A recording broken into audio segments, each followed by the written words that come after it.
বর্তমানে প্রায় সব ক্ষেত্রেই কৃত্রিম বুদ্ধিমত্তার উপস্থিতি দেখা যাচ্ছে। তাই চাকরি থেকে শুরু করে অর্থসামাজিক সব ক্ষেত্রেই কৃত্রিম বুদ্ধিমত্তা কী প্রভাব ফেলবে তা নিয়ে চলছে বিস্তর আলোচনা। বিভিন্ন দেশের বড় বড় প্রযুক্তি প্রতিষ্ঠানগুলো এআই ভিত্তিক চ্যাটবট ব্যবহার করায় বিভিন্ন খাতে অনেক পেশাজীবী চাকরি হারিয়েছেন। চাকরি হারানোর ঝুঁকিতেও রয়েছেন অনেকে।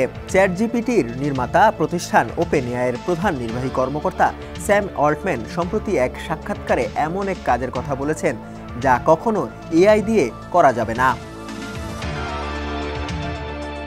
স্যাম অল্টম্যান বিশ্বাস করেন লেখকদের চাকরি এআই প্রতিস্থাপন করতে পারবে না, সেই সুযোগ নেই। এআই চ্যাটজিপিটি আসলে লেখকদের জন্য একটি সহায়ক হাতিয়ার বলা যায় বলে মনে করেন তিনি।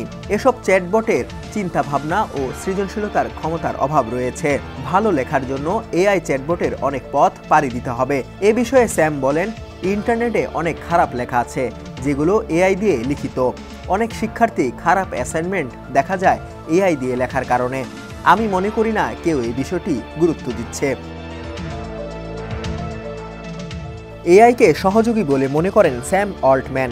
তিনি আত্মবিশ্বাসের সঙ্গে বলেন, এআই চ্যাটবট স্কুলে বই ও অ্যাসাইনমেন্ট লেখার জন্য ব্যবহার করা সত্ত্বেও মানব লেখকদের ছাপিয়ে যেতে পারবে না। খুব শীঘ্রই মানব লেখকদের প্রতিস্থাপন করার সুযোগ নেই। এআই লেখকদের জন্য একটি অবিশ্বাস্য রকমের এক হাতিয়ার। এআই নিজে কোনো লেখক নয়। ভবিষ্যতে এআই উন্নত হলেও সবচেয়ে জনপ্রিয় উপন্যাস মানুষকেই লিখতে হবে বলে মনে করেন স্যাম।